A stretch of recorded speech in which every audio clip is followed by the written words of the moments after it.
Good morning.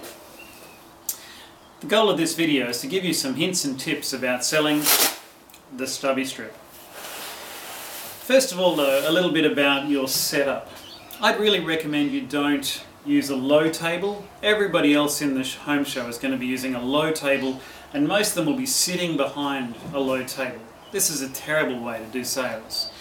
If you can get a bench that's roughly up to your waist, so you're kind of eyeballing people, and don't sit down. If you want to get a high stool like I've got here, so you're basically eyeballing people as they come to you.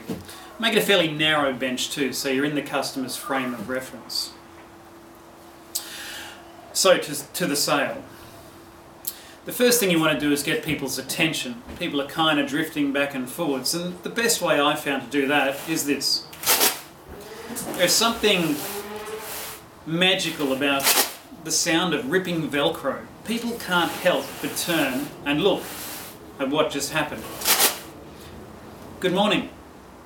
I'd also tailor the first thing I say to who that person is. So if it's a couple of old ladies, I'd say, good morning ladies. Or if it's some young dudes with tats, I'd say, hey dudes, have you seen one of these before? That's a good line because most people, they haven't seen one before, and if you flick it open like that, it's a pretty cool and interesting thing they're looking at, and so now you've got their attention. The next thing I'd say is, would you like me to show you how it works? That's kind of intriguing because you mean there's something it works? It also is important because it changes the sale dynamics. People don't like being sold to. And by saying, would you like me to show you how it works, it means I'm no longer doing something to you, I'm now doing something for you. And if people say yes at that point, you can feel the change in the atmosphere. Now they're relaxed and they're going, please show me. And you've got their time. So now you want to establish some whiffums. What's in it for me? All of this time as well, my hands are moving constantly. I'm maintaining their interest. So I'll say something first of all like, have you ever been to a party or a barbecue and you don't want to take 6 beers? And most people will say, yes, that's true. And you know those cardboard things, once you take 2 or 3 beers out of the 6-pack cardboard holder, and people will often finish that sentence, it falls apart, it's useless, it's dangerous, that kind of thing. And then I'll demonstrate, usually using 4, because 4 wraps up really quite well with the Stubby Strip.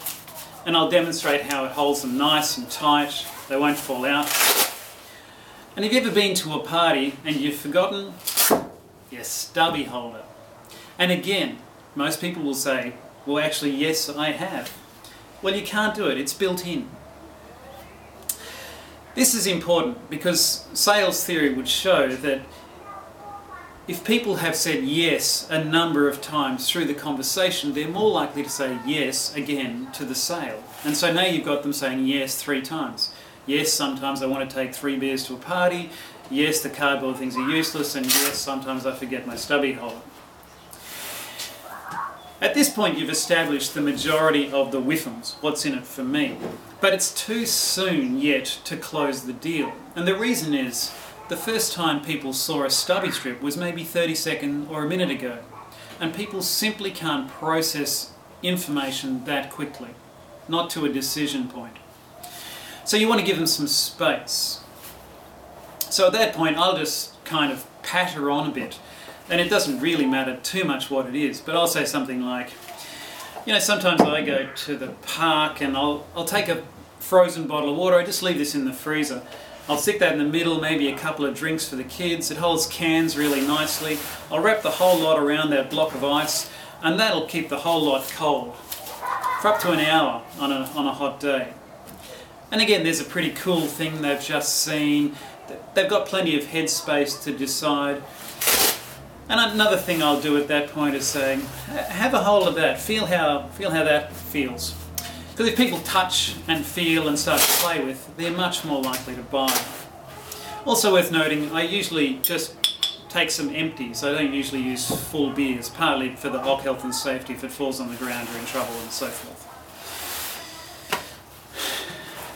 And so then to the close. How do you close a sale? generally, unless somebody is really positive, I wouldn't just move straight in for the throat and say, so what do you think? I'd let them know how much it is as well. 20 bucks? You wouldn't buy the beer for 20 bucks. And again, that takes another concern they may have off the table. Usually to close, I'd use a statement like, so what colour do you like? Because if they say anything at that point, they're going to buy one. And the reason is they've already started to think about how they'd use it. Not whether they'd buy it, but how they'd use it. They've moved on past that point. So if they say, actually, I think my husband would like the green one, put the green one in front of them. Another good closing line is something like, so would it be for you, or are you thinking about the kids? If they say anything at that point, then they're going to move to the sale, because they're already thinking about the application, not buying it, but how they're going to apply it. And they might say, well, actually it's for my son, and you might go, well, is he a kind of a macho camo sort of guy, or a bit more sophisticated with the black, or something like that. Now you're having a conversation about how they're going to use it. The buy is assumed in that, and so most people at that point will move to buy. The last thing you want to do is when they've moved to the point of saying yes to buying a Stubby Strip, you want to upsell. And so saying something like, today I can give you 3 for $50. Now, I would say more than 50% of people, once they've decided, yes, this is a good idea, will move from 1 to 3, just like that. And so always try for the upsell. 3 for $50, you got some gifts coming up that you're going to need, some birthdays, that kind of thing. And the majority of people will actually go then for 3 Stubby Strips. So hopefully these have been some useful tips for you, and I wish you all the best in your sale of the Stubby Strip.